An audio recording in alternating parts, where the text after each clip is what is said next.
Arratsaldeon.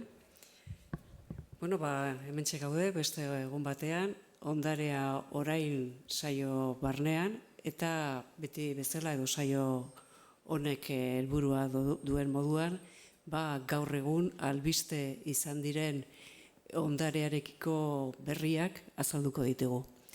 Eta kasu honetan, aurretik bagenekien zer izango zen, baina benetan gauza bitxia izango dela aurreratuko dizuet. Eta gurekin hor agertzen den izenburua pixka bat zabaltzeko eta sakontzeko Diego Garate daukagu, hementxe bertan nire onduan. Bera Kantabriako Unibertsitateko ikerlaria da, eta Azpitarte lehendabiziko aurkiketak berak egin zituen eta ildo horretatik gauza askoz gehiago azaldu dira eta hori dena ikusteko aukera izango dugu. Buenas tardes y una vez más nos encontramos aquí en una edición de Ondarea Orain que tiene por objetivo dar a conocer las novedades en torno al patrimonio. Y en la sesión de hoy tenemos a Diego Garate, que es un investigador de la Universidad de Cantabria, del Instituto de Prehistoria Internacional de Cantabria, y él es la persona que ha trabajado en Azpitarte desde el primer descubrimiento hace unos 10 años hasta la serie de hallazgos, diría que más que excepcionales, que vamos a poder ver a lo largo de su charla. De tal modo que la nueva visión que vamos a tener al salir de esta sala sobre Azpitarte nos va a llevar a considerar que en Guipúzcoa tenemos no solamente la cueva de Caín y de Alcherri, como se ha venido diciendo hasta ahora, sino que también aquí cerca en Azpitarte hay un nuevo santuario. Y esa era la intención, compartir con ustedes este nuevo hallazgo. Eskerrik asko. Arratsaldeon guztioi. Lehengo eta behin eskertu nahi dut Mertxeri eta ondare zerbitzuari gonbidapen hau egiteagatik, hitzaldi ziklo honetan parte hartzeko, eta eskerrik asko nola ez zuei guztiei ona etortzeagatik. Hitzaldia erdaraz izango da, baina dena den galderaren bat euskaraz bada, ongi etorria izango da. Como decía, en primer lugar, buenas tardes. Tengo que agradecer, como no, a Merche Urteaga y al Servicio de Patrimonio de la Diputación de Guipúzcoa el haberme invitado a participar en esta serie, en este ciclo de conferencias relacionadas con el patrimonio. Y espero quiero agradeceros obviamente la presencia de todos vosotros y espero que os resulte de interés, esta serie de cavidades, de hallazgos aquí cerca en la colina de Azpitarte que os quiero presentar. Llevamos trabajando desde 2012, Merche decía que en torno a 10 años, casi 10 años, sí, la verdad es que se me han pasado rapidísimo. Llevamos desde 2012 trabajando en la colina. Hemos localizado hasta el momento 4 cuevas decoradas y mi intención era haceros una puesta al día de cuál es el estado actual de la investigación que está ya muy adelantado. Y especialmente me quiero centrar, como no, en Azpitarte 4, porque desde el punto de vista estético y de la calidad técnica, las figuras que aparecen allí son excepcionales. Bien, yo no me canso de poner esta diapositiva cada vez que tengo la oportunidad de poder comunicar algo relacionado con el arte paleolítico por una cuestión fundamental. Quizás, la historia de la investigación ha sido como ha sido y Altamira ha sido siempre el referente en arte paleolítico y eso de alguna manera ha ido arrastrando durante décadas y décadas la investigación hacia el centro, ¿no?, de la región cantábrica. Otro polo muy importante estaba en los Pirineos, en la zona de la Guies, más o menos aquí. Y bueno, en nuestra zona bueno, teníamos Ekain, Alcherri, en Vizcaya estaba la cueva de Santimamiñe, pero sí que es cierto que no teníamos una concentración de arte paleolítico tan importante como nuestros vecinos. Y paradójicamente nosotros nos encontramos, y Aizvitarte en concreto, en una posición geoestratégica, ¿no? En el centro, ¿no? Entre el Cantábrico y los Pirineos, e incluso con el Perigord, ¿no? Que es la otra gran concentración de arte rupestre durante el Paleolítico Superior. Entonces, bueno, al hilo de esta diapositiva, también hay que comentar que las cosas han cambiado mucho o muchísimo, ¿no? En los últimos 10, 15 años se ha producido tanto en Vizcaya como en Guipúzcoa, de manera paralela, una serie de hallazgos que nos han hecho cambiar esa idea que teníamos. Y esa zona un poco inhóspita nuestra, con pocas cuevas decoradas, pocas pero muy importantes, ¿no? Ekain, Alcherri, Istúriz, Santimamiñe, eran cuevas importantes, pero proporcionalmente eran pocas, ¿no? Y esto ha cambiado. Esto ha cambiado porque hemos salido a buscarlas, ¿no? Tanto arqueólogos como espeleólogos éramos conscientes de que existía ese déficit, ¿no? Esa escasez de cuevas decoradas, y las cuevas estaban allí y nos estaban esperando, ¿no? Entonces, bueno, pues como podéis ver, en rojo están, en blanco, los puntitos estos blancos están indicando todas las cuevas nuevas. Son un total de 22 cuevas nuevas entre Vizcaya y Guipúzcoa, por lo que bueno, pues la idea que teníamos del arte paleolítico hasta hace 10 años ha caído por completo, ¿no? Y de hecho hemos pasado de ser una zona pues, un poco importante, con unos vecinos muy fuertes en Cantabria y en los Pirineos, a estar bueno, pues, en el centro de todas las discusiones científicas en torno al arte paleolítico, ¿no? Con todas las novedades, y especialmente 3 de ellas, Achurra y Arminche en Vizcaya, y la colina de Aizvitarte en Guipúzcoa. Bien, vamos a pasar directamente a la colina de Aizvitarte. Es una zona que posiblemente es pionera en la investigación del País Vasco. Es decir, es en Guipúzcoa la primera cueva que se excava, ¿no? A finales del siglo XIX, el conde de Lerchundi comienza a realizar investigaciones en Aizvitarte. Hay varios especialistas franceses que visitan la cueva, ¿no? Los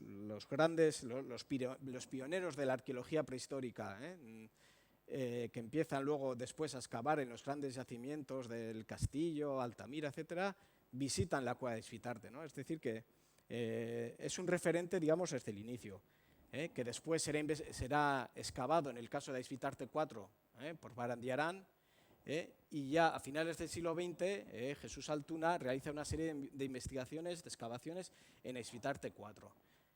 Lo que nos dicen, lo que sabemos es que la colina de Aizvitarte estuvo ocupada durante todo el Paleolítico Superior, ¿no? Durante la última glaciación hubo grupos humanos, personas que habitaron allí de manera constante y en varios sitios, en varias de esas cavidades. Obviamente pues era un paraje que les ofrecía unas condiciones idóneas, ¿no?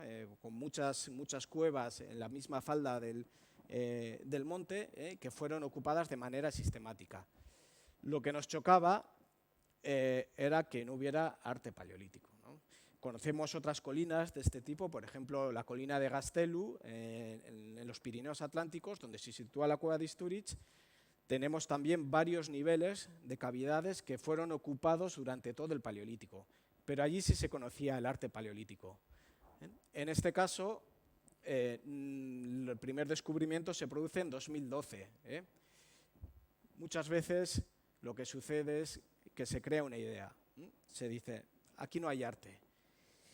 Y digamos que la investigación se conforma con esa idea, y hasta que no se produce un primer hallazgo no conseguimos ver las cosas de otra manera. Y eso es lo que pasa en 2012. Visitamos la cueva y encontramos, bueno, ya habíamos descubierto alguna cueva nueva en Vizcaya. venimos a Esvitarte porque lo primero que hacemos es buscar en cuevas donde sabemos que había habido poblamiento paleolítico y encontramos pues unos restos, unas pequeñas manchas, poquita cosa, muy poco, nada muy definitivo. Posteriormente empezamos a tomar contacto con los espeleólogos, porque en definitiva los que están en el terreno, los que visitan las cavidades todos los fines de semana, son los espeleólogos, ¿no? Y de alguna manera teníamos que establecer un cauce de colaboración con ellos en todo el territorio para poder potenciar este tipo de prospecciones, ¿no? De exploraciones. Y es así como en 2015, bueno, primero descubrimos, visitamos la cueva de Esvitarte 5 con los espeleólogos del Félix Ugarte Elkartea, localizamos una serie de grabados en Esvitarte 5 y al de 10 días los espeleólogos me envían unas fotografías de Esvitarte 3 y de Esvitarte 9 con nuevos grabados inéditos. Siguiendo con esa relación que habíamos establecido con el grupo de Félix Ugarte Elkartea, en 2017 se descubren nuevos grabados en una chimenea en la cueva de Esvitarte 4, pues a escasos metros, donde el conde Lerchundi había estado realizando excavaciones hace ya pues 120 años aproximadamente, ¿no? Muy cerca de ahí. Solamente que, claro, escalar una chimenea de 15 metros es algo que los arqueólogos no hacemos, ¿no? Y en ese caso, por eso la colaboración con los espeleólogos pues ha resultado fundamental. Bien. Este es un esquema más o menos aproximado, no es exacto, de la colina de Esvitarte, realizado por el grupo de espeleología del Félix Ugarte Elkartea, en el que podemos ver algunas de las cuevas que tenemos en esta montaña, ¿no? Es decir, aquí está Esvitarte 5, hoy en día ya está unida con el resto de la cavidad. Tenemos a Esvitarte 4, la 3, la 2, este fragmento de aquí es la 9, pero está orientado en otro sentido. Claro, aquí esto es un corte, digamos, pero hay desarrollos con distintas direcciones, ¿no? Lo que vemos aquí es el clásico esquema para explicar cómo se forman las cavidades. Es decir, hay un primer nivel aquí que después desciende, forma otro segundo nivel, desciende otro tercero, segundo, y aquí tenemos el nivel freático, es decir, por donde transcurre hoy en día el agua. Bien, todas estas cavidades para los habitantes del Paleolítico, para mujeres y hombres que habitaron en esta zona, pues eran, digamos, como un gran resort, ¿no? Un lugar idílico. Hay que decir que en el Cantábrico no tenemos las cuevas que hay, por ejemplo, en los Pirineos. En el Aguies las cuevas son de tamaño descomunal, ¿no? La cueva de Bediel-Llac fue utilizada en la Segunda Guerra Mundial como aeropuerto. Aterrizaban y despegaban los aviones militares de la cueva de Bediel-Llac. La cueva de Nio también tiene unas dimensiones pues, gigantescas. En el Cantábrico no hay cuevas de ese tamaño. En Vizcaya, la mayoría de las cuevas pues, ofrecen un espacio muy reducido de hábitat. Eso condiciona mucho las posibilidades de establecerse de estas personas. A Esvitarte ofrece unas buenas condiciones. A Esvitarte 4 es una entrada muy amplia, un sitio donde puede haber grupos humanos realizando diferentes actividades de manera muy prolongada en el tiempo. Y obviamente todas esas posibilidades fueron aprovechadas y las encontramos en el registro arqueológico. Bien, esta es Esvitarte 3. Es una cueva, como veis aquí en el corte de la topografía, es como el túnel de 1 metro, bastante más bajita, tendrá en torno a 2,5 metros de altura, pero es recta, horizontal, una cueva, digamos, cómoda para caminar.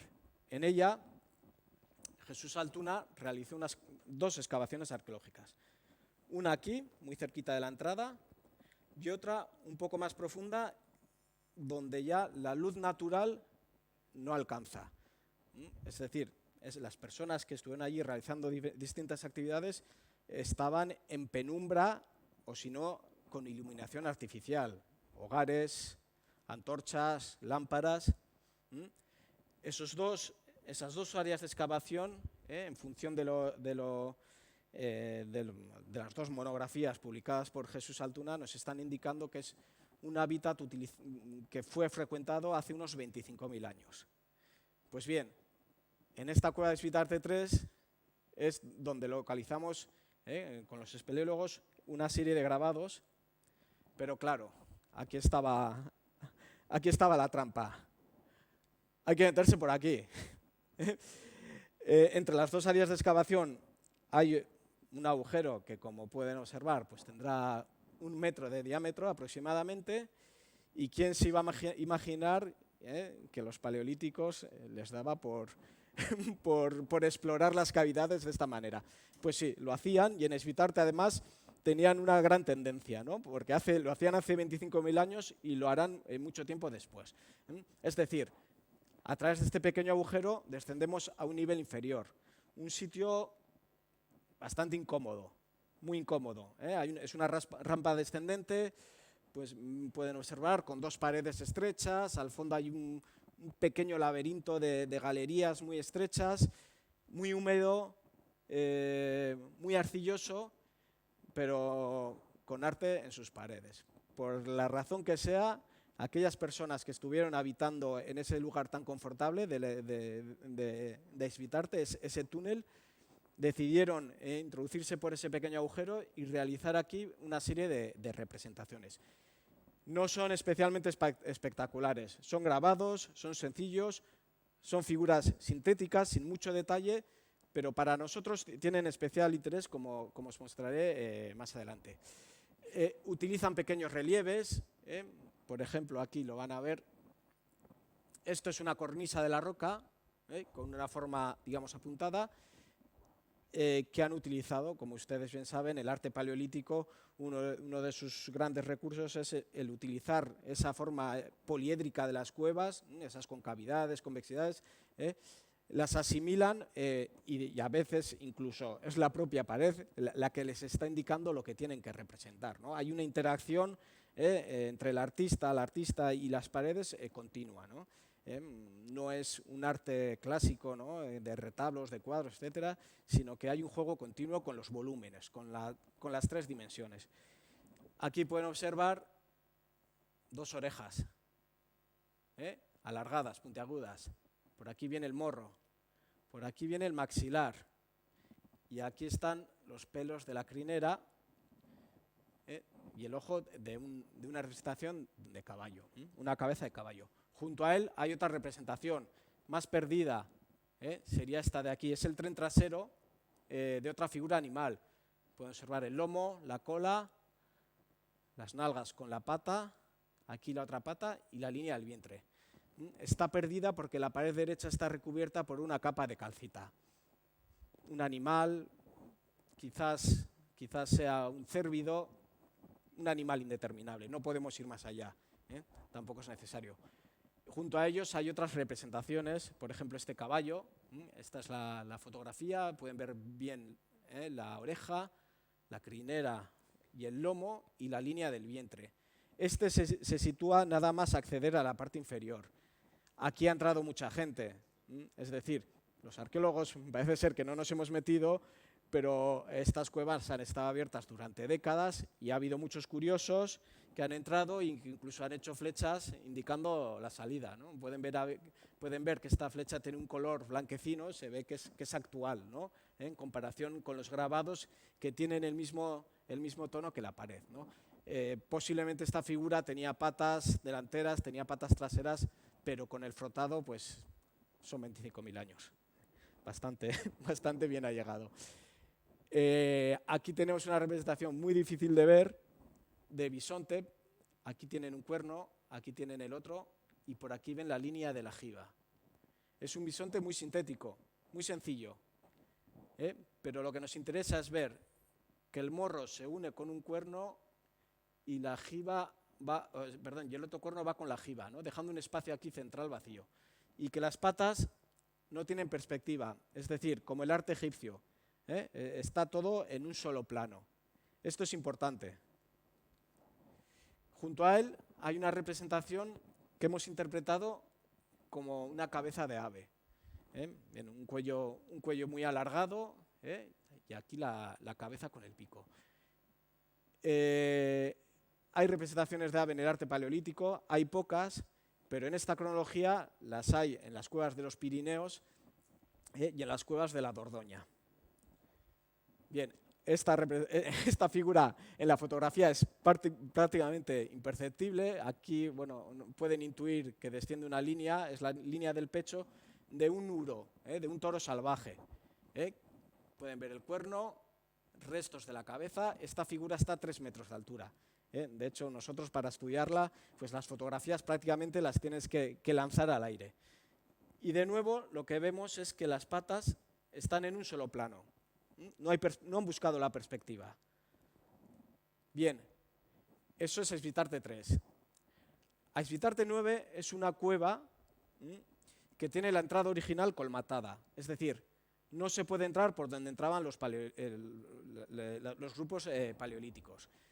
Pero, afortunadamente, tiene una conexión desde Svitarte 3, que nos permite descender alrededor de 10 metros, rapelando, hasta ese nivel inferior.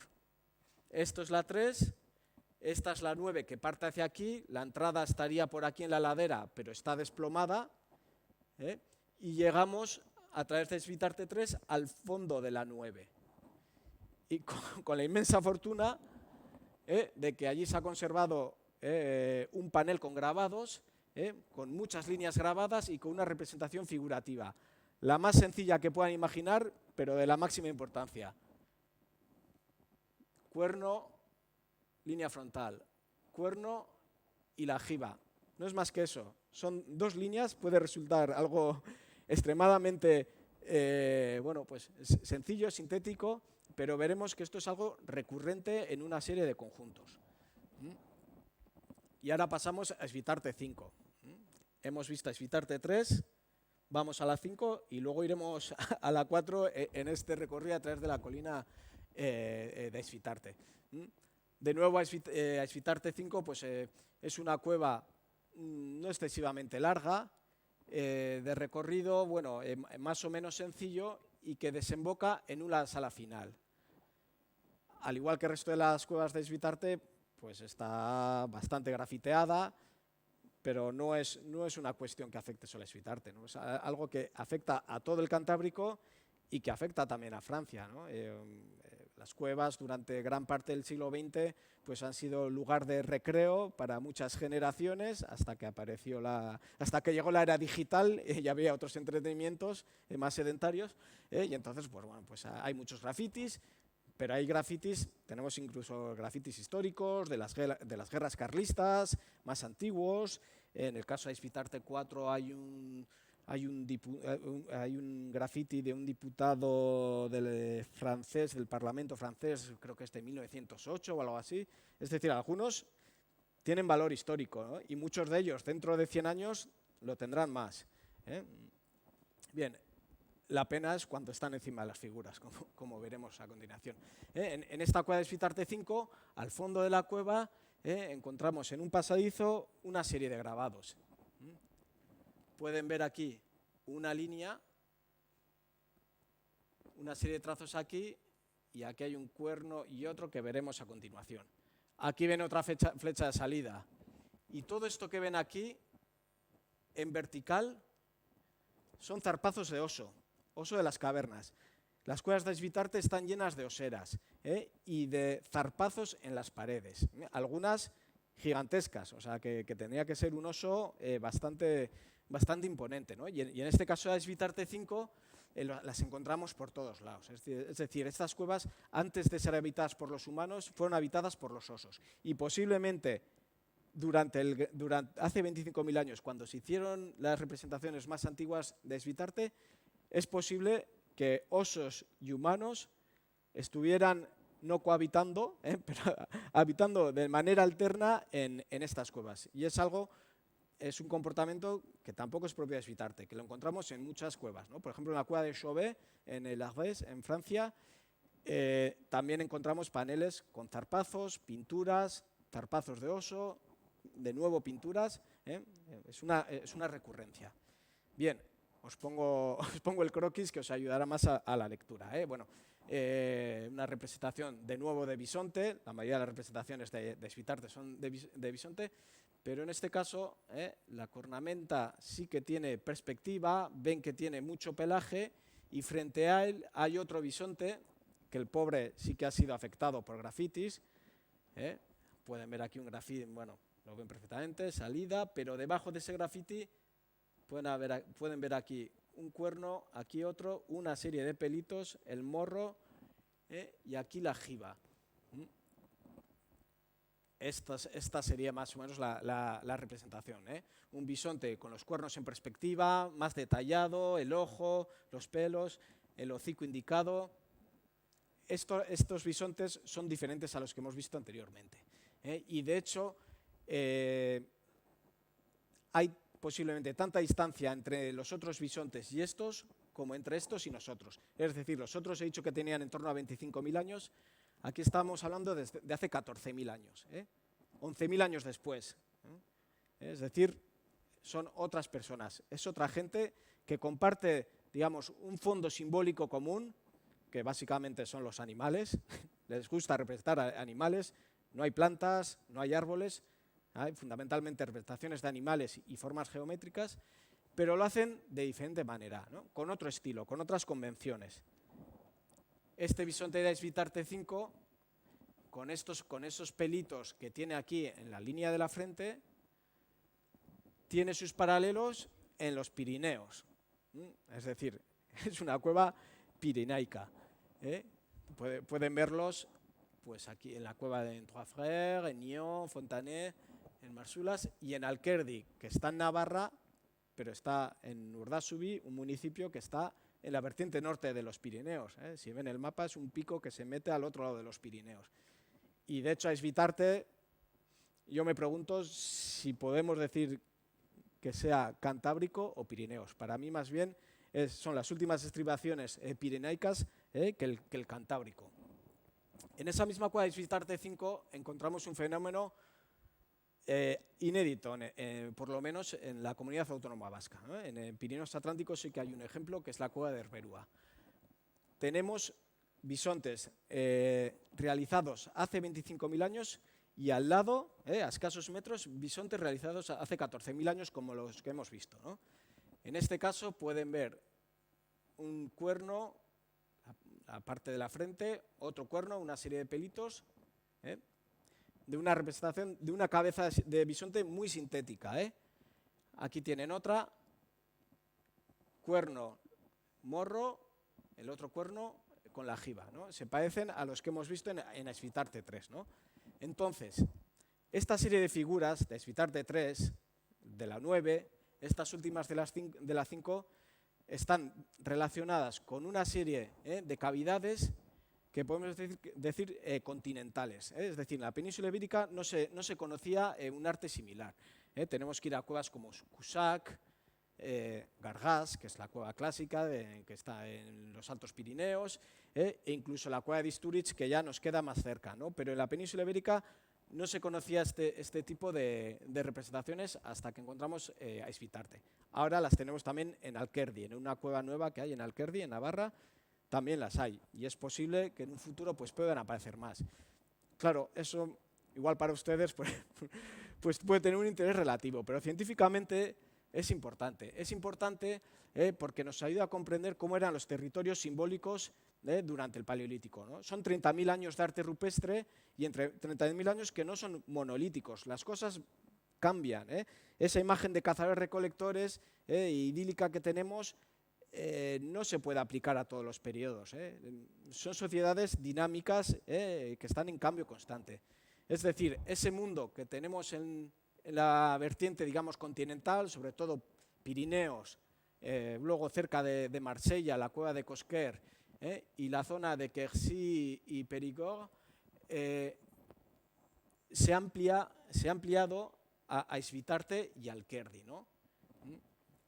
Hay una serie de representaciones caracterizadas por la falta de perspectiva, por la manera de representar los cuernos, y que exclusivamente está en esa zona. Y en el resto del Cantábrico están a otra historia, están haciendo otro tipo de representaciones. De alguna manera, Asvitarte es el fin o el comienzo de dos mundos que son diferentes, hace 25.000 años, ¿no? Y claro, el localizar eso en Asvitarte es importante, porque en 2014 lo habíamos encontrado en Istúriz, pero anteriormente eso era algo que pertenecía a la zona central de los Pirineos y a la zona de la Dordoña, muy apartado. Ahora lo hemos traído hacia aquí, ¿no? Y eso, pues, de alguna manera nos permite a nosotros reformular todas esas ideas respecto a los territorios que podían manejar estos grupos humanos. Bien, vamos a pasar ahora a Asvitarte 4. Como decías, una cueva es la cueva con mayor historia de Guipúzcoa. Las excavaciones muy antiguas, de finales del siglo XIX, como pueden ver en imagen, los primeros hallazgos de restos de fauna, de herramientas que los intercambian con los franceses. Es un momento en el que la arqueología está naciendo como disciplina. Pocos años antes, prácticamente podemos hablar más de coleccionismo que de arqueología. Ahora ya a finales del siglo XIX empieza a haber una metodología científica, hay ya un interés más allá de la propia pieza, ¿no? Del valor estético de una pieza. Hay un interés por conocer a esas sociedades, ¿no? Y en este caso, pues Asvitarte es una de las pioneras, ¿no? Posteriormente, en los años 60 del siglo pasado, como no, Aita Barandiaran pues también realiza una serie de excavaciones en la cueva y lo que observa es que hay una ocupación muy prolongada. Es decir, durante todo el Paleolítico Superior, digamos, desde hace unos 30.000 hace unos 10.000 años, hay grupos humanos que están habitando la cueva. Segurísimo que esos grupos humanos, entre ellos, puede que no tengan ni relación genética, son 30.000 años, son muchísimos años, pero obviamente las posibilidades que ofrece ese lugar como hábitat pues fueron utilizadas por diferentes grupos. Bueno, excavaciones de los años 60, con la metodología de los años 60, con la precisión que nos ofrecían pues, ese tipo de excavaciones, hoy en día pues claramente superadas, pero bueno, dentro de 50 años las nuestras pues, estarán igual o más superadas. Aquí tienen la planta de la cueva de Asvitarte 4, aquí está la entrada, habrá en torno a 200 metros hasta la parte final, entre 200 y 300, y esta es la sección, es decir, el corte. Esta es ya la 5. La 4 viene por aquí. Bien, como decía, en 2012 encontramos una serie de manchas rojas. Aquí ven pues, quizás una figura animal, aquí una forma más o menos redondeada, un pequeño trazo, que claro, bueno, sí, no era un indicio, pero tampoco nos decía gran cosa. Los nuevos hallazgos producidos en 2017 son de bastante mayor envergadura. Claro, aquí la clave de nuevo fue el contar con los espeleólogos, ¿no? Igual que había pasado en la 3 y en la 9, esas colaboraciones dieron sus frutos y, como os decía, si esta es la zona de hábitat donde está el yacimiento arqueológico, a escasos 30 metros hay una chimenea, una subida que, bueno, la ves desde abajo, ves una ventana ahí arriba a 5 metros de altura y lo último que se te ocurre es pensar es que estas personas ascendieron, escalaron hasta allí y continuaron durante varios metros. Obviamente, pues los arqueólogos pues no somos muy dados a meternos por esos lugares. Los espeleólogos es su pasión. Todos los fines de semana lo hacen y bueno, la clave es trabajar en unión. Había una pista. En la galería principal, junto a la pared, hay un par de huesos hincados en las grietas. De alguna manera parecía una señal, ¿no? a que invitaba a realizar esa escalada. Bien, la ventana estaba ahí arriba, unos 5 metros. Esos 5 metros dan acceso a una pequeña gatera de otros 2 metros que te lleva a un habitáculo como de 1 metro cuadrado con otra ventana. Pasas esa ventana y te encuentras con otra chimenea, vamos, como el hueco de un ascensor, pero más pequeño, de en torno a 8 metros. Y hay que subir por ahí. Y bueno, aquí os voy a poner cómo se desciende, que es bastante más cómodo que la subida.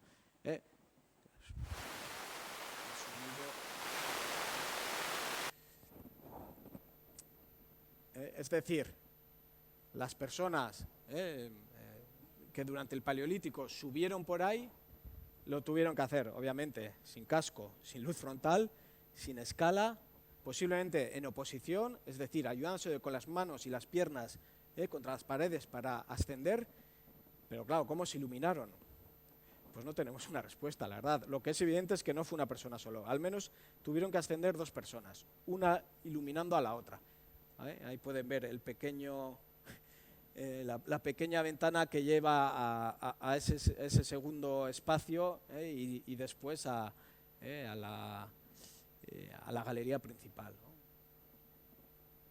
Se pueden imaginar, claro, la dificultad que tiene acceder aquí pues, es enorme. Y sobre todo, 2 posibilidades. O lo hicieron con una antorcha o lo hicieron con una lámpara.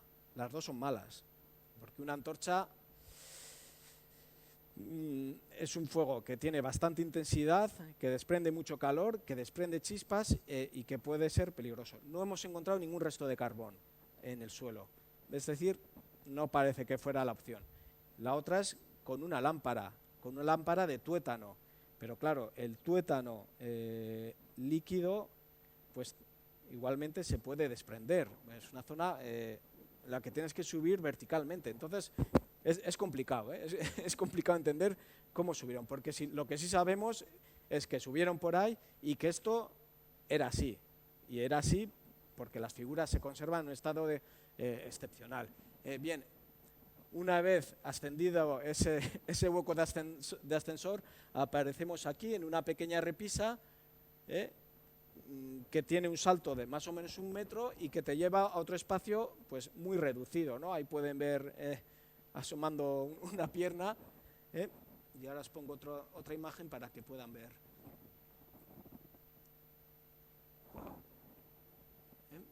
De aquí, ese pequeño cubículo lleva a 2 ramificaciones, una derecha, que es esta de aquí, y que van a ver en esta zona aflorar, asomar una representación de bisonte. La pueden ver aquí, luego la veremos con más detalle.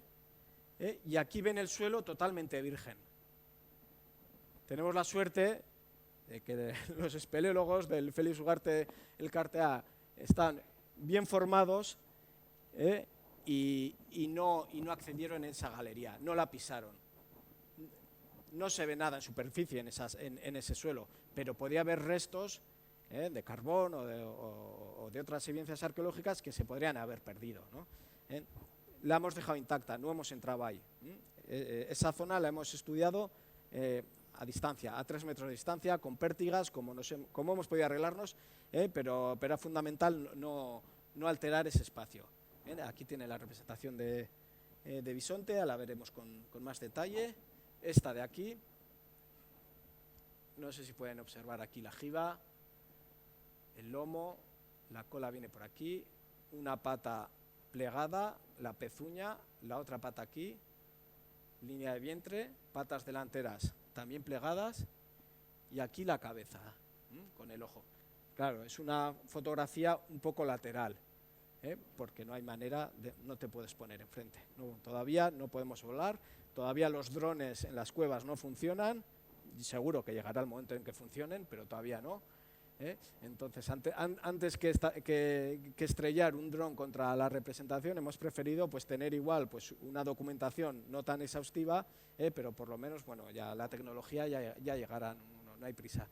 Tenemos fotogrametrías, tenemos cosas más elaboradas, pero bueno, simplemente esta imagen para que puedan ver, ¿no? Un bisonte que parece que está embistiendo, ¿no? hacia adelante.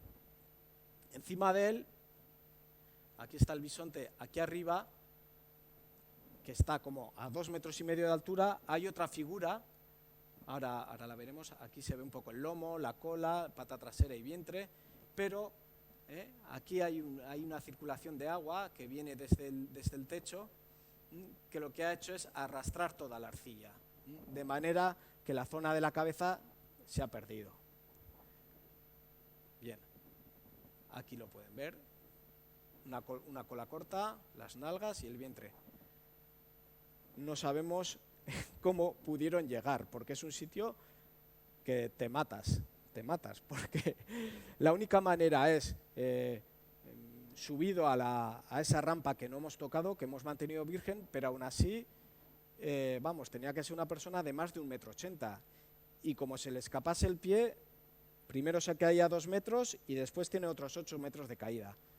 Vamos, o sea, lo raro es que no hayamos encontrado los restos óseos del artista o la artista que estuvo allí realizando estas figuras, ¿no?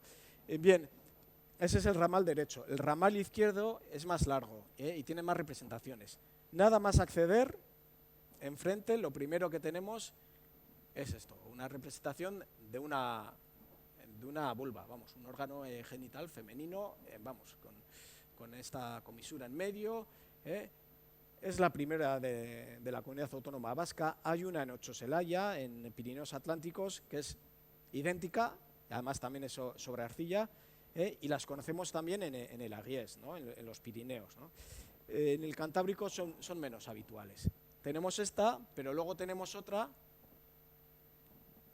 que la pueden ver aquí con arcilla extraída, esta arcilla que han extraído aquí y que han extraído por aquí, haciendo esta forma triangular, pero si esta es así, aquella mide más de 1 metro. Es la más grande que conocemos, Es la representación de vulva más grande del arte paleolítico. Curiosamente, en la cueva de Trois Frères, en el Ariès, han encontrado hace poco una representación fálica también de un tamaño bastante grande. Es decir, que bueno, pues es algo que tiene un contexto, ¿no? Y que tendría una explicación que se nos escapa totalmente. No me pregunten, No me pregunten por qué vulvas y por qué bisontes, porque es algo que nadie sabe responder de manera cierta. Frente a ellas, pues hay una línea, hay una serie de dedos impresos, ahora los van a ver, no sé si ven, un dedo, otro dedo y otro dedo, ¿no? Recubiertos por calcita, ¿no? 14.000 años, pues bueno, bastante bien conservadas están. Los dedos, posiblemente, de la persona que estuvo realizando esas figuras, ¿no? Su huella, ¿no? Bien. De allí llegamos a otro pequeño espacio. Todo esto en una rampa más o menos vertical y de un tamaño, pues así. Es decir, para una persona, es algo íntimo, ¿no? Y aquí llegamos ya a una zona en la que hay representados un bisonte, un reno y un caballo, ¿no? Que los vamos a ver con más detalle. Bien, aquí para que vean el tamaño, ¿no? Porque, claro, igual uno se imagina una gran cueva, unos espacios enormes, confortables, ¿no? Para que el artista, bueno, pues se pueda deleitar. No, estos han buscado todo lo contrario. Pueden ver, vamos, que el techo es eso, vamos. Es una pequeña gatera, mínima. De hecho, nos quitamos el casco y las botas para poder transitar mejor por el espacio y no poner en peligro las representaciones. Bien, pues aquí tienen a este magnífico bisonte, nada que ver con los que habíamos visto en la 3, en la 5 o en la 9, ni mejor ni peor, es decir, otras convenciones, otra forma de representar las cosas. Sin duda, la persona o personas que subieron a esta chimenea de Svitarte 4 pues lo primero que hicieron fue observar que había ese espacio recubierto de arcilla, que es la gran característica, es decir, las cuevas normalmente son de roca caliza, una roca muy dura, que necesitas pues un objeto punzante, sílex, con el que incidir y crear esas líneas, y también necesitas comer muchas espinacas. Nosotros cuando hacemos experimentación somos incapaces de crear surco, es decir, estas personas estaban fuertes y tenían la habilidad, nosotros ni una ni la otra. Entonces, bueno, pues las personas que ascendieron aquí vieron que la caliza, esto blanco que ven, que es la superficie original de la cueva, estaba naturalmente recubierta por una capa, por una película de arcilla, en algunos sitios de unos 5 centímetros o algo menos, de manera que les había generado un espacio totalmente moldeable, que podían ellos trabajar. Y bueno, como eran verdaderos artistas, volvieron al lugar con los útiles necesarios y realizaron estas figuras, combinando varias técnicas. Por un lado, los dedos de la mano, y por otro lado, algún útil de sílex, ¿no? Algún buril, lámina, creemos que al menos esos dos tipos de piezas, para contornear toda la figura. Y bueno, pueden ver las patas en perspectiva, la pata trasera que está en primer plano destaca, después está el cuerpo del animal, en otro tercer plano está la pata trasera y en el fondo está la roca. 3 dimensiones, total, 3 dimensiones. Bien, vamos a ver algún detalle. Aquí pueden ver las patas delanteras con la pezuña indicada y con todo el contorno perfilado con sílex, ¿no? Y aquí podemos leer todos y cada uno de los trazos, todos los gestos que realizó el artista están ahí. Además, aquí no tienes borragoma, no tienes goma. Aquí todos los trazos que haces, ahí se quedan, y muy pocas veces hay correcciones, muy pocas veces hay rectificaciones. Y aquí, en unas condiciones las más complicadas que uno se puede imaginar, en un espacio a 15 metros que tienes que llegar agotado, en el que casi no puedes respirar, con una luz, pues si es una lámpara también genera algo de humo, una luz que se mueve, dinámica, te hacen una figura totalmente proporcionada. Pueden ver aquí los dedos, una serie de dedos presionados sobre la arcilla. Las patas pulidas, abrasionadas para darles esa forma, ese volumen. Bien, la parte trasera lo mismo, como comentábamos, una pata, el cuerpo, la otra pata y luego la superficie, ¿no? Esas 3 dimensiones y todos los trazos grabados, ¿no? Un estado de conservación único. Bien, perdón, otro detalle, aquí pueden ver de nuevo en la parte trasera del animal cómo la han rellenado de la yema de dedo ligeramente presionada, pues para crear pues, el pelaje, para darle dinamismo a la figura. Bien. Bueno, otro detalle del punto de hasta qué punto se conservan los trazos, que podemos reconstruir cómo se hizo cada una de las figuras. Y en ello estamos, pero eso lleva su tiempo. Junto a ese bisonte que le tenemos ahí, hay un reno. También tiene la mala fortuna de que la parte delantera ha perdido la arcilla. De todas maneras pueden ver el lomo, una pequeña colita, la pata con el corvejón indicado, la otra pata, el vientre, patas delanteras con las pezuñas, y por aquí viene el pecho. Esto es una fotogrametría, esto no es una foto. No hay manera de hacer una foto. Es una figura de unos 80 centímetros y tú estás a esta distancia porque detrás tienes un caballo. Entonces, con fotografía convencional no hay manera de realizarlo. ¿Qué es lo que hacemos? Una fotogrametría que supone un barrido fotográfico, fotografías que se tienen que solapar hasta 2/3, y a partir de ahí, ya con un procesado en el ordenador, con un software específico, puedes obtener la geometría de la pared, es decir, el volumen de la pared y la textura, los colores. De manera que bueno, pues puedes reconstruir esa imagen en sus proporciones reales. Algunos detalles. Bien, aunque se ha perdido toda arcilla de aquí, se ha conservado, por ejemplo, el paso del buril en la cabeza, que la vemos aquí rectangular. Y con las fotos de detalle, con todas las fotografías, podemos reconstruir y ver esos trazos.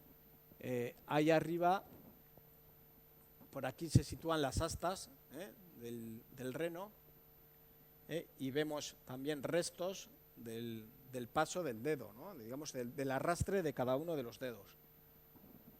Más arriba otro detalle en el que vemos en qué dirección ha realizado el artista o la artista los trazos. Vemos que ha desplazado posiblemente el dedo por el tamaño del surco y la profundidad, ha ido arrastrando la materia, la arcilla, y se ha quedado aquí parada, ¿no? Y luego ha comenzado un nuevo trazo.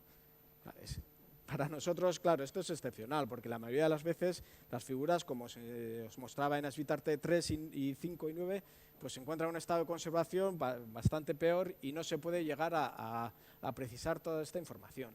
Incluso vemos aquí la superposición del morro del bisonte por encima de la cola del reno. Es decir, primero hicieron el reno y después pusieron detrás al bisonte. Bien, frente a ellos unos están aquí y otros aquí, no hay ni 1 metro de distancia, hay un caballo de metro 20. Aquí tienen la cabeza, aquí está la crinera y por aquí viene el lomo, ¿no? Por aquí extiende la nalga. Aquí de nuevo, pues no, esto no hay manera de fotografiarlo con fotografía convencional. Y vemos algunos detalles interesantes. Los dedos. El artista, la persona que realizó la representación, se apoyó contra la pared y nos ha dejado ahí marcados sus propios dedos. Desgraciadamente, en esta arcilla no se conserva la huella dactilar, pero bueno, eso hubiera sido, quizás dentro de unos años se podría hacer, quizás dentro de unos años se pueda obtener ADN de aquí, porque esas tecnologías avanzan muy rápido. Bien, aquí pueden ver otros trazos, lo mismo, cómo va avanzando, cómo va desplazando el útil a pequeños, digamos, con pequeños desplazamientos. El maxilar, lo mismo, aquí hay una línea, aquí hay otra, todo se puede leer, ¿no? El grado de conservación es impresionante. Y aquí, para que vean un poco las condiciones de trabajo, que son cosas que llevan su tiempo, que son complicadas, que a veces incluso no se pueden resolver y es mejor no intentar resolverlas, porque ya llegará el momento de hacerlo. Aquí tienen el bisonte y aquí está el culo del caballo. Entonces tienes, digamos, un espacio de 10 centímetros para hacer una fotografía que te va a sacar un espacio mínimo. Aquí lo que estamos haciendo con esto es escanear la cueva, ¿no? Es un láser escáner que te permite obtener el volumen de la cavidad con millones y millones de puntos.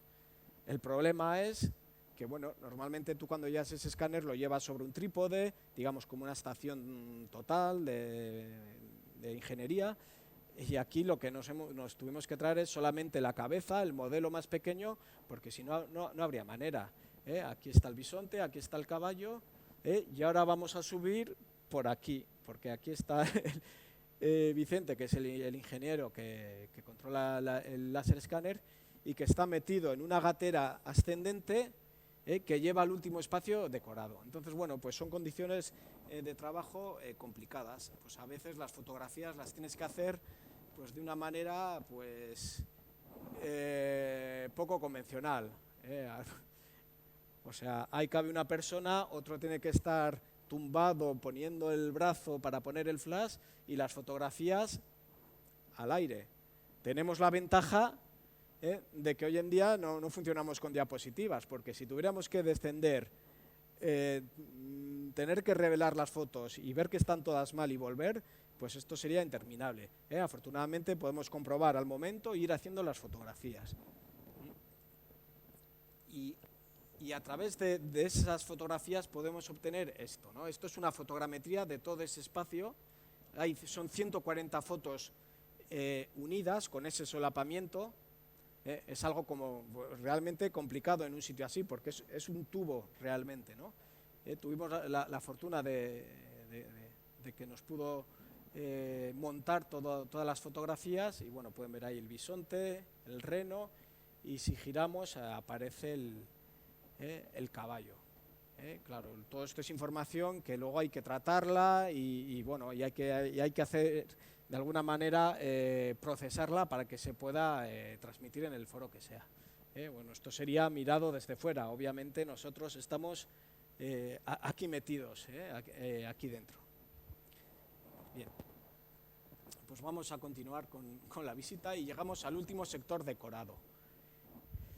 Si ya todo lo anterior era complicado, si ya nos parece realmente una locura poder que estas personas accedieran a este lugar, pues han rizado el rizo allá a niveles, bueno, pues yo creo que difícilmente superables.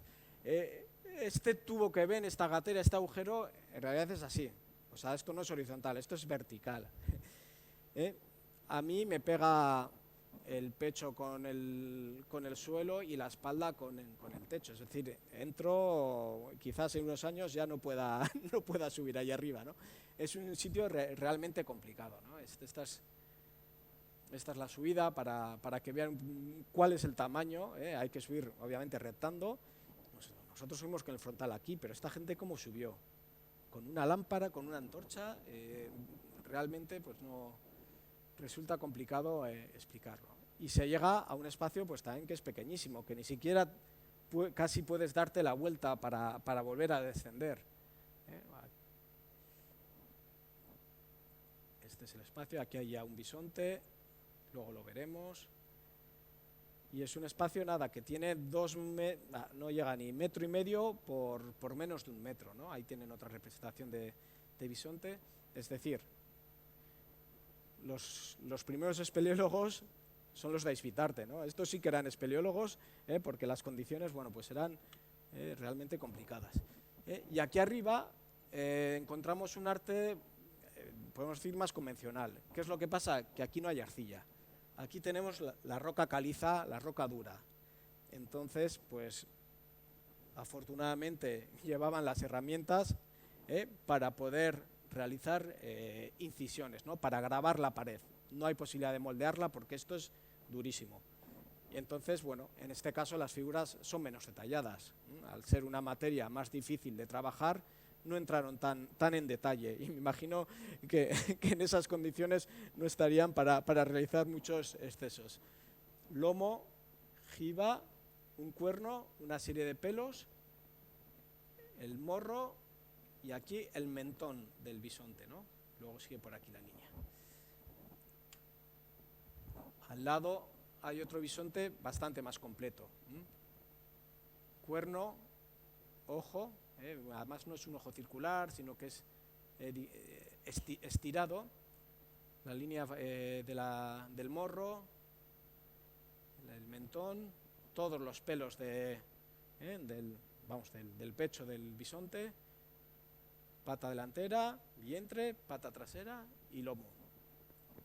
Bien, aquí de nuevo el estado de conservación es excepcional. Esta es la zona del pecho ampliada y pueden ver todas las pasadas que ha realizado la persona para representar la figura. Claro, esto podemos estudiarlo, podemos conocer si empezaba por la izquierda, por la derecha, si esa persona era diestra, era zurda, si cambiaba de útil, es decir, las marcas que va dejando, la sección, esa especie de código de barras que va dejando el útil al pasar por la pared, puede ser el mismo o puede cambiar, si utiliza una pieza diferente. Todo eso estamos estudiando, porque es algo que, bueno, lleva su tiempo. Aquí pueden ver otra figura, pues también bastante parcial, 2 cuernos, los pelos de la jiba y el lomo, ¿no? Y aquí los restos de otra figura, ¿no?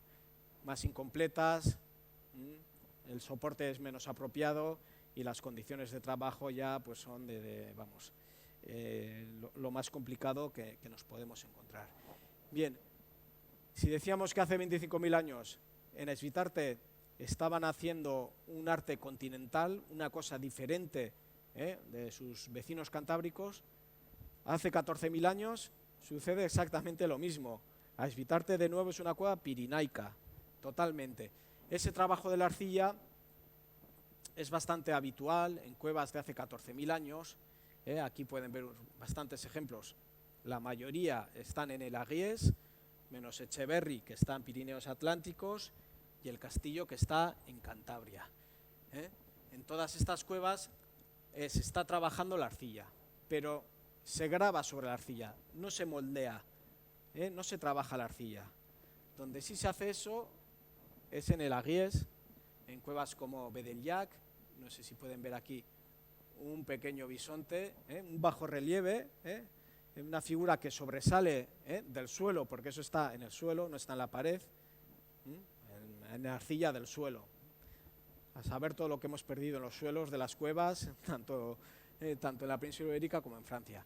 Esta es la cueva de Montespan, en la que pueden ver un caballo bastante parecido a lo que tenemos en Esvitarte, el pecho, la pata, la línea del vientre y la parte trasera también con un bajo relieve bastante sobresaliente, y esto sí que es sobre la pared, sobre una pared de arcilla. Y bueno, el ejemplo paradigmático de este tipo de figuras de arcilla pues es la cueva de Tuc-d'Adoubert en el Aguies, en el que bueno, pues tenemos estas dos esculturas de bisonte pues que son magníficas. Hay alguna cosilla en Herberúa, en el País Vasco, vasco-francés, en Pirineos Atlánticos, pero poco mal conocida y desde luego no parece a la altura de esto, ¿no? Entonces aquí es donde está Esvitarte. Y esto, como os decía, lo tenemos en 5 cuevas de la Aguies, 3 de ellas muy cercanas, algo más alejada a Montespan y la Bastide, esas posibles figuras de Herberúa, y luego aquí en Esvitarte. Aquí no hay nada de eso, pero es que aquí arriba tampoco.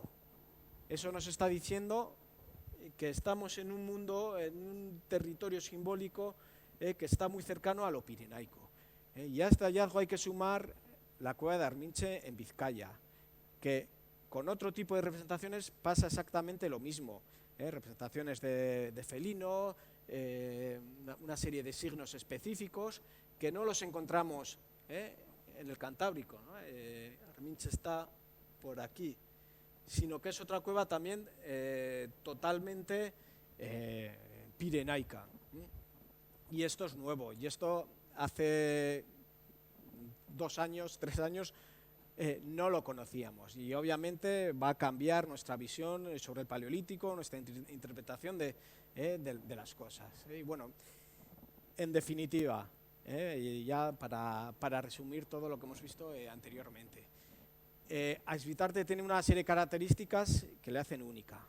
Por un lado, el lugar donde se encuentran esas representaciones es totalmente inaccesible, ¿no? Es un lugar, podemos decir, íntimo. Allí estuvieron 2 personas, como mucho, no más de 2. Tampoco pudo ser una sola, porque logísticamente no es viable. Posiblemente hicieron esas representaciones y nadie volvió hasta época reciente, es decir, durante 14.000 años eso permaneció allí olvidado. No es un arte para compartir, para transmitir algo a otras personas, sino que estaría más relacionado con un reto, una prueba personal o demandada por el grupo. No lo sabemos. Eso ya entraría dentro de la interpretación del arte paleolítico, que es algo bastante complejo. En todo caso, cuevas de más difícil acceso que Esvitarte, por el momento no las conocemos. Quizás las haya. Tiene en torno a 15 representaciones animales y hasta 30 unidades gráficas. ¿Qué quiero decir? Hay representaciones animales, pero hay pequeños trazos, hay esas impresiones de dedos, hay una forma más o menos rectangular, que no os he mostrado pues, porque, bueno, por cuestión de tiempo, pero en torno a 30 representaciones. Además, como os decía, desde el punto de vista técnico, el modelado de la arcilla pues, es algo inédito en el Cantábrico, entra en el grupo selecto de esas 6 cuevas del Ariés y quizá Cerberúa, pero vamos, un grupo muy selecto, de una época además, de una cronología, de un periodo cultural que, digamos, en cuanto a arte rupestre y arte mueble, es el momento de mayor esplendor, cuando hay mayor producción y con mayor grado de detalle de esas figuras, que es lo que nosotros llamamos magdaleniense medio, y estamos hablando en torno a hace unos 14.000, 12.000 años. Y bueno, en definitiva, estamos ante una cueva y un lugar, la colina en sí, con unas raíces profundamente pirenaicas, ¿no? Y el haber encontrado todas estas cavidades en Landarbaso, en Esvitarte, desde 2012, es lo que nos ha permitido y lo que nos permite conocer esos territorios, ¿no? Esa interacción entre los grupos, hace 25.000 años, 14.000, o cuando sea. Este es el estado actual de la investigación. En la chimenea de Esvitarte 4 ya no hay nada más, esto es lo que hay. Hemos prospectado con mucha calma. Lo único que nos falta es acabar de procesar toda la información y poder hacer ese estudio tecnológico, conocer ese proceso de los artistas, de las personas que hicieron estas figuras, ese estudio detallado de por dónde empezaron a realizar las figuras, qué dedos utilizaron para moldear la arcilla. El estado de conservación de Esvitarte está a la altura de las esculturas de Tuc d'Adoubert, que son también únicas, y son de los pocos lugares en el que vamos a tener esa información. Como os he comentado, tenemos sus dedos, tenemos sus huellas en las propias figuras, ¿no? De 14.000 años después han permanecido ahí.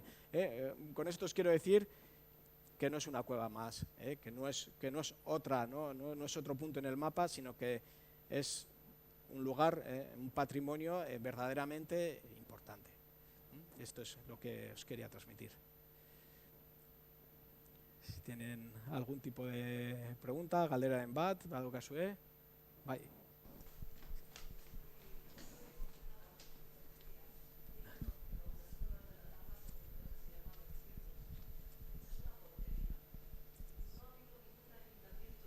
Yo ya tengo 70 años, estoy hablando desde, fíjate, hace bastante tiempo, mucho. Y ha sido, vamos, ahí se han hecho todas las gaupasas de mi pueblo, en la entrada de creo que es la cavidad 4, Sí. que no había ni verja, luego ya con los años se puso una verja, pero vamos, ahí, bueno, salida, o sea, no sé quién puso salida, pero cualquiera de mi pueblo, que creo que aquí hay otro renteriano que podrá corroborar lo que estoy diciendo. Y bueno, estoy emocionada. Estoy emocionada de ver que mira, a lo que hemos llegado, ¿no? Qué claro, eso que usted comenta es algo que sucede en muchísimas cuevas. Es decir, además aquí, entre comillas, tenemos la disculpa de que todo esto no se conocía, ¿no? Que la gente entraba desde el desconocimiento y bueno, y realizaba esos grafitis, que no tampoco quiero disculparles. No. Hay otras cuevas en las que, aun sabiendo que hay arte, se han grafiteado, y eso sucede, vamos, en Andalucía hace un mes sucedió en una cueva, 2019 con toda la información que se está transmitiendo, con todos los conocimientos que tenemos y con todo el esfuerzo que se hace por socializar todo esto. Y aún así sigue habiendo cafres que posiblemente con conocimiento de causa lo hacen. Y realmente pues lo bonito, lo espléndido es que cuevas como Esvitarte o con la cueva de Achurra en Vizcaya, que han sido vandalizadas durante los años sobre todo 60, 70, ahora ya con los móviles y con los juegos online, pues los chavales se entretienen de otra manera.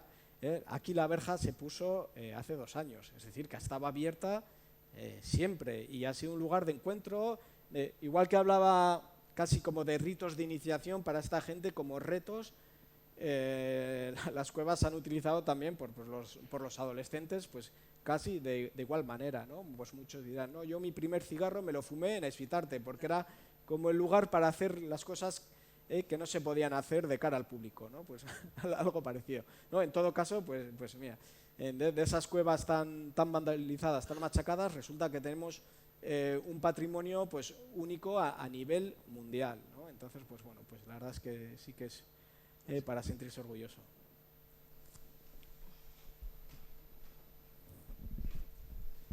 Yo quería ampliar un poquito, es que a mí se me había ocurrido un poquito lo mismo. Yo he transitado por esas cuevas desde bien joven, las conocíamos palmo a palmo, trepábamos por todos los sitios, nos jugábamos la vida de una forma terrible, pero de todas formas, según estabas comentando todo esto, a mí se me estaba ocurriendo que cómo tenemos todavía, yo creo que en nuestro ADN o en nuestro inconsciente colectivo, la necesidad ritual de entrar en las entrañas de la madre tierra.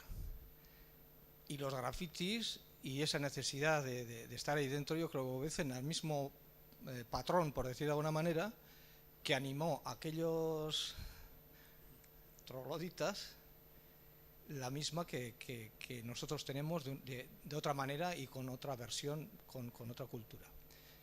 Eso por un lado. Y por otro lado, según estabas, a mí me ha sorprendido el tema del modelado de las formas. Es decir, no eran más que pintores, eran escultores. Y esto me hace pensar que el País Vasco siempre ha aportado siempre, sobre todo, grandes escultores más que grandes pintores. Aunque yo soy pintor, me estoy echando una... Pero bueno, que pasaba eso. Y luego tengo una pregunta, ya, eso era a nivel de comentarios, y luego tengo una pregunta que me gustaría saber si verdaderamente además eran pintores, es decir, si se han conservado las grafías, las incisiones, pero si en algún momento estuvieron policromadas, si se han encontrado algún resto de policromía o ha desaparecido porque utilizaban malos materiales que han podido oxidarse y han podido desaparecer. Entonces, si hay algún vestigio de policromía sobre esas incisiones. Bien, en este caso, de Esfitarte 4, en la chimenea no hay ningún resto de pintura. Ellos, posiblemente viendo el tipo de soporte, la arcilla, pues lo que eligieron fue hacer un bajo relieves, ¿no? De alguna manera esculpirlas. En Esfitarte 3, 5 y 9 también lo único que encontramos son incisiones, no encontramos ningún resto de pintura. Solamente en la galería principal de la 4 hay, como os mostraba, hay alguna manchita roja.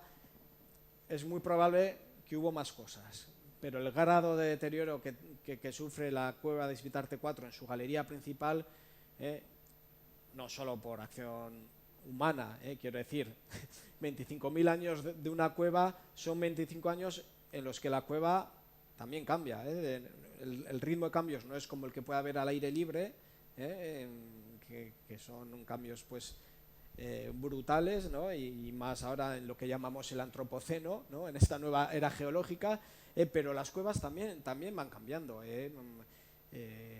Coladas de calcita, en momentos más húmedos, menos húmedos.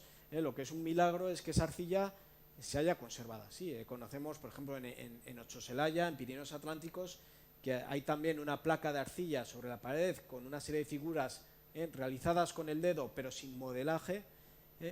La arcilla está totalmente craquelada, y en gran medida desprendida, pues porque hay más cambios de temperatura, más cambios de humedad. Aquí las condiciones son tan estables que han permitido que se conserve. Posiblemente sitios como este habría muchísimos más, pero claro, que se hayan conservado hasta la actualidad, pues al final es con lo que nos manejamos los arqueólogos, ¿no? Con un libro que tiene 4 páginas y el resto pues hay que intentar explicarlo. No quiero monopolizar, pero yo siempre he pensado, cuando he visto las pinturas, las grafías, las incisiones, que siempre me planteo si habrán restos, si quedarán restos de carbón. Y lo digo por una razón práctica, como he dicho antes, yo soy pintor y como se nota en esas cosas que nadie, a mí no se me ocurría desde luego ponerme a hacer un grabado en la pared sin haber hecho un esqueje o un boceto o un bosquejo sobre la pared para que la proporción sea adecuada, porque evidentemente eran artistas y conocían el oficio, y está claro que hay una serie de trazos que demuestran que conocían el oficio. De manera que ponerse a grabar con un buril sin tener la certeza de que aquello va a ir en su sitio, que cada línea va a ir a su sitio, por eso me planteo que si no pueden haber restos. Bueno. Eso significa una cosa clara, que eran Picassos, que los que estaban ahí eran los mejores. Y desde luego hay algunas cuevas que tienen un nivel técnico impresionante. Esto que hemos visto en Svitarte 4, en esas condiciones de trabajo, mantener la proporción de las figuras es verdaderamente de un artista cualificado, ¿no? La cueva de Chauvet es otra cueva que tiene un nivel impresionante, y la mayoría de las cuevas tienen ese nivel. ¿Qué es lo que nos plantea esto? Pues posiblemente que el acceso a las paredes estaba restringido, es decir, que cualquiera no podía ir a pintar, que el arte no era algo social, en el que participaba todo el grupo, sino que posiblemente allí solamente metían la mano a aquellos que sabían hacerlo, o aquellas. Al contrario, en el arte mueble, las piezas sobre hueso, sobre piedra, encontramos una mayor laxitud, encontramos errores, gente que realiza un lomo y no le sale bien y lo vuelve a trazar, son materias muy duras, trabajar sobre hueso es durísimo, y sobre piedra también, hay que tener la fuerza y la habilidad suficiente, porque bueno, es muy fácil que se te escape el trazo, que se te vaya, ¿no? Y estos es que eran muy buenos porque se dedicaban posiblemente desde los 3 años a tallar siles, a trabajar madera, a trabajar hueso. Eran todos artesanos, y luego había algunos ya, o algunas, que se salían en cuanto a capacidades, ¿no? Y verdaderos artistas. Y prácticamente no hay ningún sitio donde se han encontrado bocetos, ¿no? Y hay sitios de este tipo, gateras, sitios horribles, o sea, lo más incómodo que te puedas imaginar, y con esa luz que tendrían ellos, que bueno, pues una luz así en movimiento y muy tenue, y las proporciones son perfectas, y dices, bueno, pues es que eran artistas de los buenos.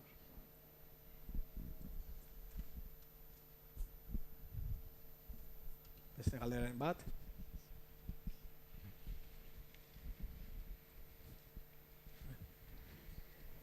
Zuei etortzeagatik, bai.